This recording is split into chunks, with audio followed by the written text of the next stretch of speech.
All right, so I want to share with you guys a couple of things here. First things first, I've been working on an edit of of our commercial, and I think I haven't really shown this to you guys yet. This was something that Wendy and I started working on the other day, and the thing that you know I've got this edit coming together of all of the shots, and I've got a few things that I want to talk about in here. So I'm just going to play it through.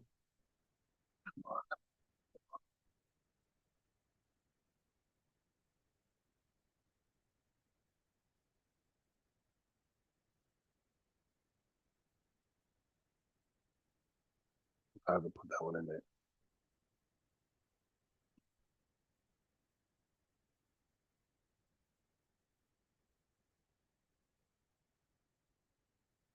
Got several shots that I've rendered that I haven't put in yet, but we're getting there. Now I've changed the color of. Now this was one thing that Brandon and I were talking about was changing the color of the vehicle to make it black, actually. And we got the lights turned on now, so that's something we haven't had yet. That happened this morning. Um, that was some good work from John Scott and Cameron working on that yesterday. So I'm happy with how that's coming along. I think that looks pretty cool. I've also got the taillights turned on now. So um, I hope you Yeah, that guys looks are. nice. Yeah, that looks nice. I think it looks really good, actually. And Brandon and I had a conversation yesterday about what range do we think the color should be in, and obviously I've never been in favor of purple. Um, and then we were kind of debating between silver or a tannish gold sort of color, and he was like, "Well, what about matte black?"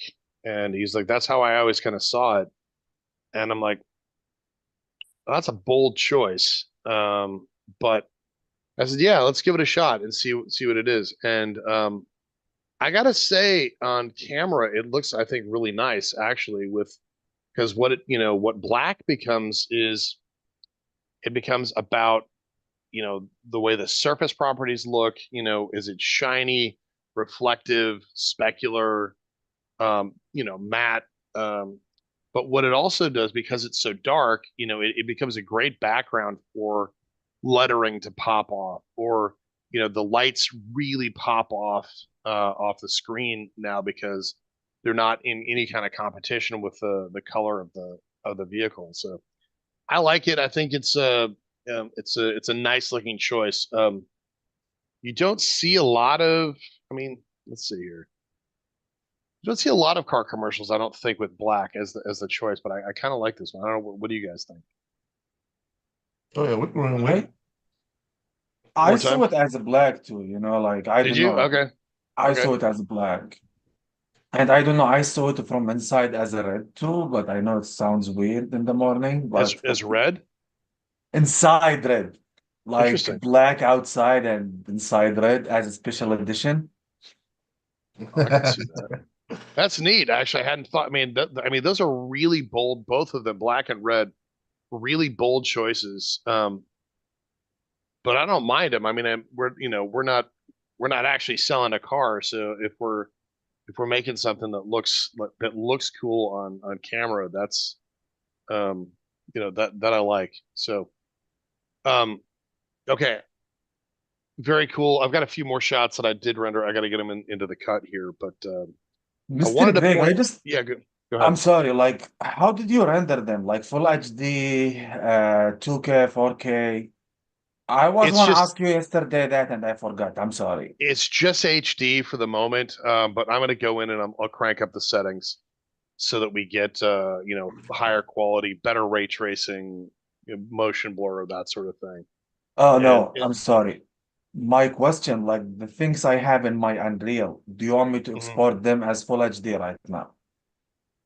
I would what I would love for right now, yeah, full HD would be great. I would love at least a rendered version of your shots, so that I can cut them in because like what I just showed you, what it's missing is your interiors and the family because the whole thing doesn't quite work without them. And so if you've got those, that would be fantastic, and I can show you exactly where they go. Um, so I'll show you like if you can you see my you can see the thing. It Yes, would go yes, in. yes, So final yes. project and then renders and so the shots, yeah, you could put them in here actually. So like Sure. you can see these are all named, and I think yours are like interior something. Um, but yeah, if you can just start yours with INT, and whatever shots they are, then we can sort those out. And then So so like go ahead. do I need to render like export them sequence by sequence or Yes. like okay, got it. So it depends. Like it depends on how you set your like you talking are you talking Unreal sequences? Is that what you mean? Yes. Okay. So for example, I'll give you a perfect example. Um hang on. Okay, so this one, right? My sequence is actually it's called Rover nameplate, okay? But within Rover nameplate, I have an aerial shot, I have a covered bridge exterior shot, and so I've got all these different cameras that are in there. And so now that's what I don't know is how you set yours up. Did you set up individual sequences per camera, or did you bake in other cameras into the same So sequence? I make 6 sequence and each Okay, sequence have each camera. okay, that's fine. Um, so yes, you would render each sequence then, and Sounds good to me. in this particular one, in this setup, the way I did it, I only did it this way because it was taking advantage of the movement of the vehicle down the road, and I just parented all those cameras to the same object, and so I just put all of those cameras in the same sequence, and then when you go in and you click here and tell it to render, right? You can actually go in and go into here in the configuration, and you can add a setting which is camera, which it's already in here, but so the camera settings and like what I did because I had all those cameras, I just told it to render all cameras in the sequence, and so it just baked them all out for me. So um, that was actually pretty nice. And but yeah, you can do it individually per sequence. Makes And sense. I will start on them right now, Mr. Greg. awesome. Yeah, I'm looking forward to it because um, just getting those in will really help the editorial stuff. Sorry for late. I will work No, on it dude, right now. look, we're getting there. I'm actually really excited. I think we're making some great progress with this. I want to show you guys a couple other things here too. Um, Hey, Mr. Greg, did you know yeah, this fun fact about this color that they use on cars? keep going. So apparently the color black represents power. Yep. Yeah, that sounds about right. That's why a lot of their special editions are black. Yeah, black and red, like Yad was saying. Um, yeah, I'm happy with how this is working. Cameron is really close, I think, on the rig, and we're gonna have one with wheels that are doing their thing. So I'm looking forward to seeing that. I wanted to show you guys a couple things here though. In Premiere, this is one of the things that I've been doing. So I'm also using um, Nuke for a couple of things here. So what I've been doing is setting up each of these shots and just running. So they're rendered as a JPEG sequence, and then I'm just going through and rendering it, and I'm adding in the name, the version number, and then there's a frame counter in there. And this, and the reason I'm saying this is because um, This is specifically how it gets done. Like in a real visual effects facility, you're going to anytime you render out a shot, it's going to be the name of the shot. So CR is the sequence, right? That's Country Road. Bridge interior is the shot. Version number is 2, and then you can see the frame counter here. Okay. Now, the reason the frame counter is actually really, really important is for editorial purposes and subsequently for production purposes too. So, like if we go to that shot in particular, which is the one at the end here. So now we can go. Now I know exactly now what frames I'm actually going to be using. So, Juan has been building a pretty large environment, which is fine. It's looking great. But now we're gonna like, okay, I only need frame 65 or 60, right, to 107. Okay. And so then we can go back into the sequence and look through that camera and see what are we really seeing in frames, 65 to 107. And typically speaking, you guys, we do something called handles, which means that you would do 10 frames if once the cut is locked and we know exactly how long these shots are going to be, then you typically produce 10 frames on either side of the number, if that makes sense. So if the number is 65, you would make sure that you would work 55 to 10 frames after the last one. And then you make sure that you're covered. And that what that does is it provides for editorial to be able to slip things if they need to change something for dialogue reasons or whatever. It gives editorial a little bit of leeway if they need to slip the edit because they still have all the frames from the visual effects facility. Does that make sense on any level? I hope. Yeah, totally. Now I wanted to show you guys too something else, and now this is in the way shot grid actually works, and it really took until we actually had some stuff produced to be able to demonstrate this. But like, I'll give you a perfect example here. So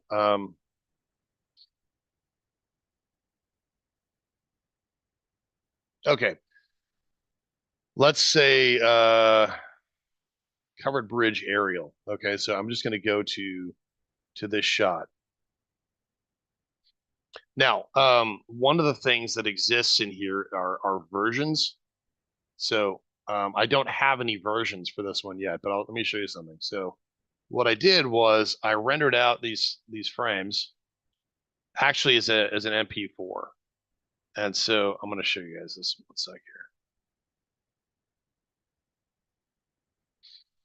Now, I've created in the final project folder an approvals folder. And so basically what we get with approvals is, first of all, I named these wrong.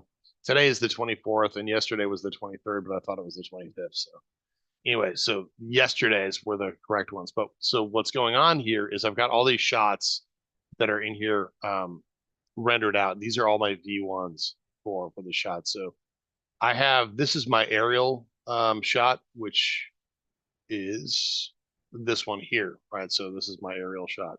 So what I'm going to do is I'm going to take my V1, I'm going to drag and drop it in here, and it'll be called CR Aerial V1.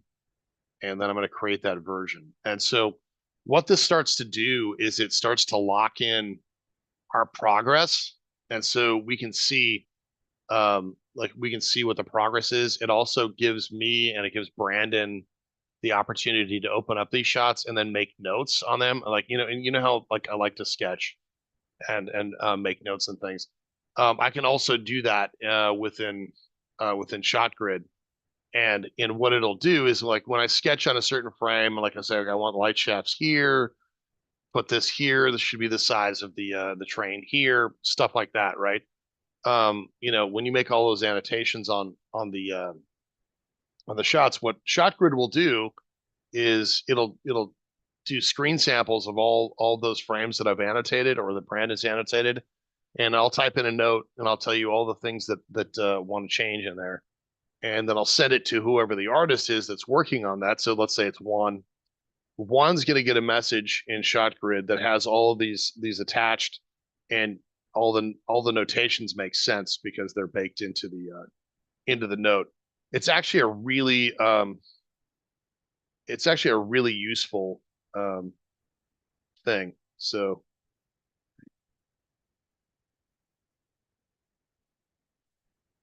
there we go. So now I actually happen to have two versions for the shot. So I'm going to show you.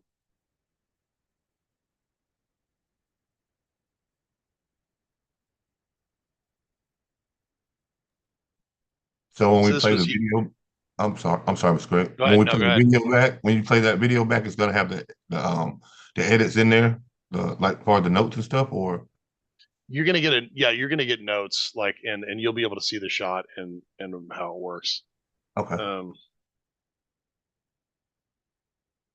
my aerial? Here it is. And so now I've got a V2 of this one, which I haven't edited in yet, but it'll upload it. And now we'll start to be able to track the progress of. So you can see like now here's okay, what have the versions looked like? So here's V1, V2, V3, V4 until we get to a final version of it where all the notes have been addressed. And so that's how this works. And in a larger production environment, how it really goes down is these notes will break down even further when it comes to a department. Like say, it might be the modeling department, it might be the texturing department, it might be the compositing department. All different artists working on different things. Like for example, so this is version 1 that got uploaded, right? And it'll start here in a second. There we go. So let's say I'm looking at it and I go, okay.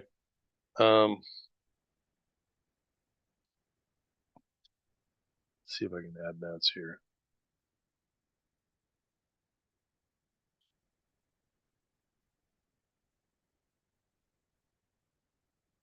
There we go. All right, I can I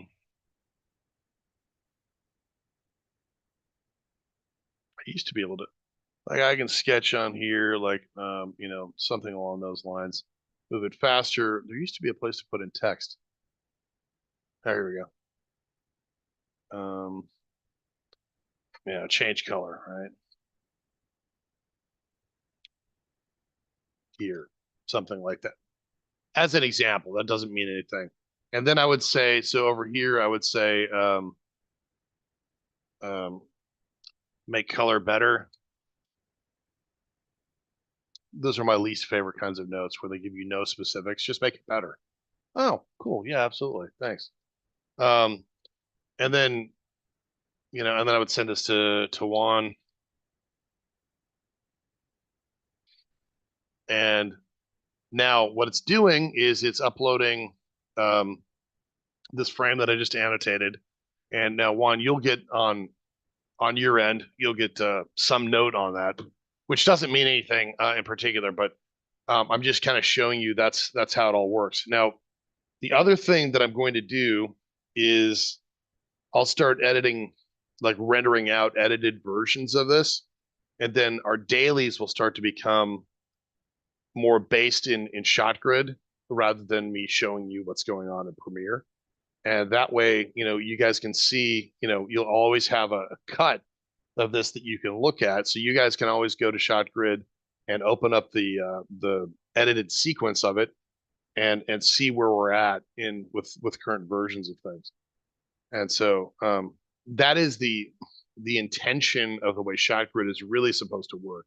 It's not just about assigning tasks and things like that and telling what artists they're working on what shot, but it's also about letting your supervisors have a place to review, notate, and disperse notes back to the artist so that everybody keeps moving forward on stuff.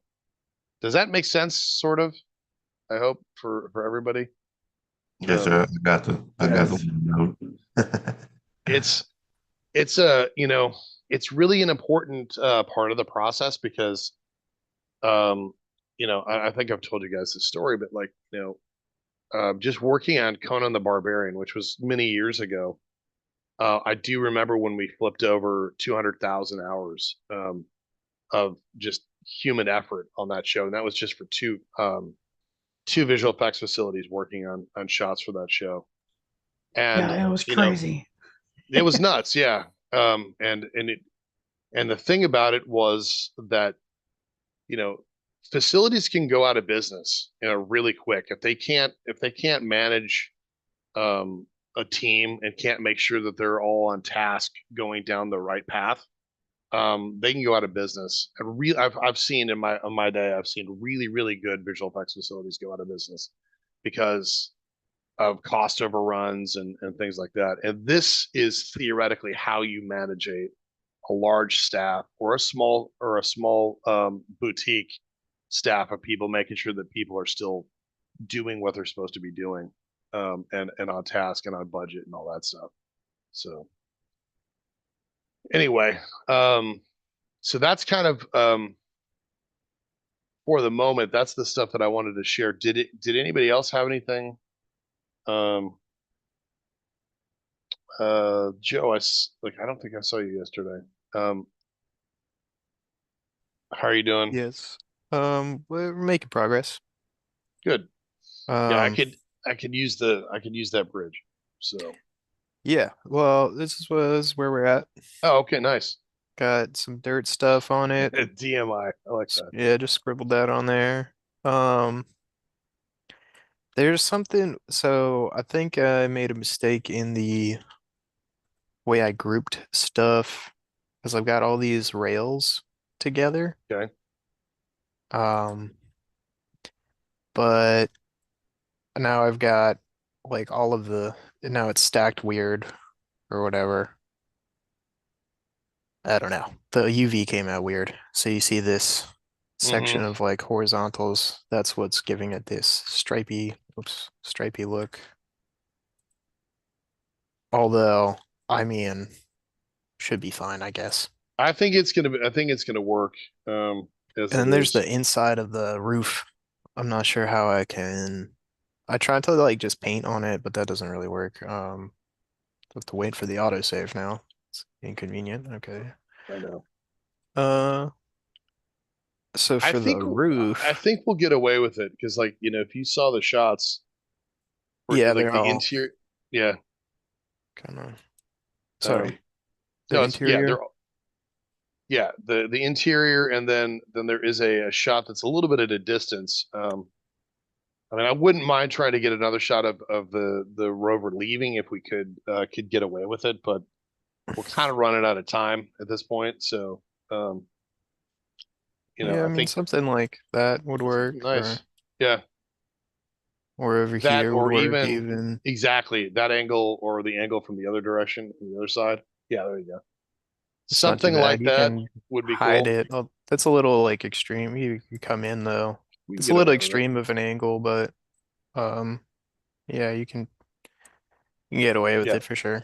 Hmm. And certainly if you like just stick a big bushy tree in the front or something and hide it Well, if yeah, you there wanted there to. would be trees. Yeah, there would be trees alongside it on the left and the right. The kind of a And bit of a then there's canopy. the question is, what do we do about the sign?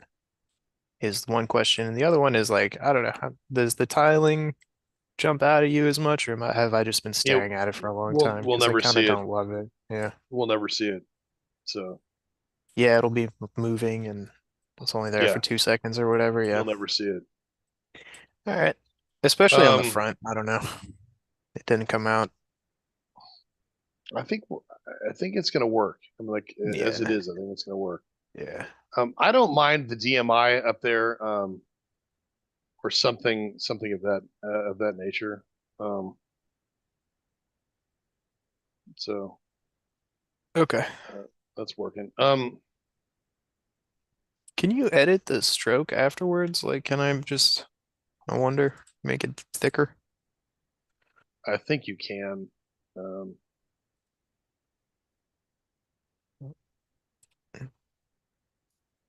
We'll see. We'll see about that. all right.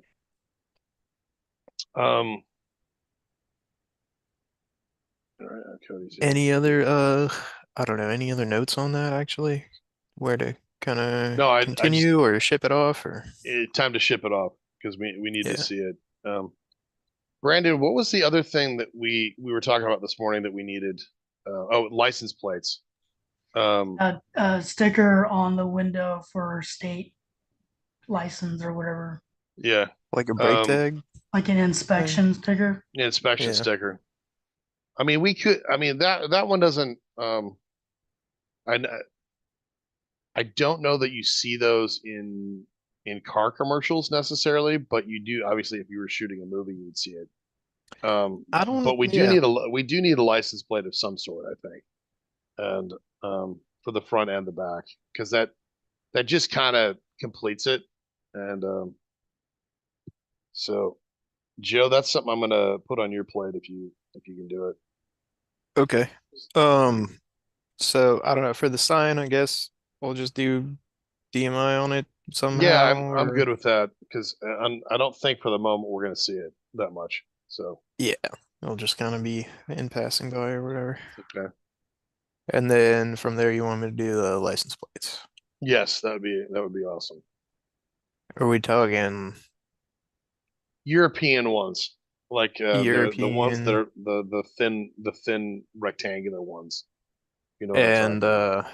basically do I want to basically do like a decal or because I could go in Uh, and make a 3D raised letter and all that. I could try that would that. be the preferred one if we could do that, or All right, even a bump map that's bump on there. map, right? Yeah. Cool. Oftentimes in car commercials, you'll see them as they're not specific to a state, and like sometimes they're even just blacked out or they're whited out, but they still have some sort of lettering on them to at least to note that there's a license plate there. In this particular case, if we're going to go black with the vehicle, and I don't see any reason not to. I think a black on black license plate would be kind of cool. The when you say European, the one that pops in my head is like it's like a orange skinny rectangle with black that's numbers. that's I kind don't of know what where I'm if what that's France or whatever, Germany or something, but or that's England maybe. that's at least the size that I'm thinking of. But I think we could make it black and somewhat shiny and just put it on there, and it'll work as a car commercial version. Okay, If that yeah, makes I'll sense. check out some references and take it from there. Okay, cool. All right, Cameron and Cody, I know you guys have been working on the rig. How are we doing with that?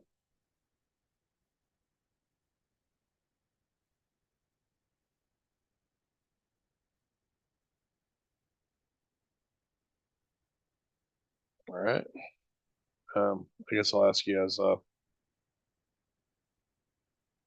we're done. Okay. Anybody else? So the big thing that the big thing that I'm ultimately going to need is the rigged version of this of the rover, so I can get it particularly into Juan's scene, so we can kind of wrap up the movement and the lighting and all that stuff. So because we're getting close with that one. Um, and then I gotta spend a little time with Dion sequence to get it dialed in. But I'm gonna add the covered bridge in today. yeah, you Cody. should have that, and we'll swap that out. And then, but the big thing that I want is for you and Brandon right now. In fact, I'll open some breakout rooms here. Is just to spend a little time down at the end of the line where the train is and all that. Where that curve and whatnot Uh-huh. is. Working on getting those light shafts coming through because that's going to start because that's where we're headed with this whole thing. It's just Uh-huh. I want light shafts, shadows, all that stuff working, and if we can start to get that working nicely, once we get in get everything in, then you know we'll bring in the appropriate rover, get the camera angles set up, and go from there. So I was gonna ask you too, Mr. Greg. The entrance of the covered bridge is gonna not in any shot, is it? Just the it's when it not. enters. Nope, Okay. it's not. I was stressing about trying to fill that part in on the back end, but I was like, we're not even going to use this. Exactly. And so that's why, that's why I'm like, what I've been trying. I feel like I'm a little bit behind on getting these cameras working, but like that you can kind of see now with like what I literally just showed, just in terms of like, you know, frame numbers and like and why that's so important to get the base cameras in there, because then Yes, it sir. really helps. It helps make those decisions for you. So um, yeah, we're not going to see that. I don't, as much as I want to get a couple more shots of the bridge, I don't know if we're going to be able to, but we'll try. So, um, all right. Okay, I'm gonna put Brandon and Juan in breakout room, and then we'll keep moving forward. So Sounds good to me. cool. All right, thanks, guys. Oh, one last thing, Mr. Grant, real quick while jumping Yeah, in. On go the ahead. mound when it's leaving, do you want me to put the road up to it or just have the dirt pile right there, or have the road You can have the going dirt pile onto it? there, and then we'll do like where the road and the mound meet. Uh-huh. We can throw a little bit of like a couple of gravel decals or something like that right there. Right. It'll make it feel like there's a little bit of a spillover. So Right. Gotcha. does that make sense? Yes, sir. Yes, sir. Cool. Totally. Awesome. Thank you. Yep. Okay.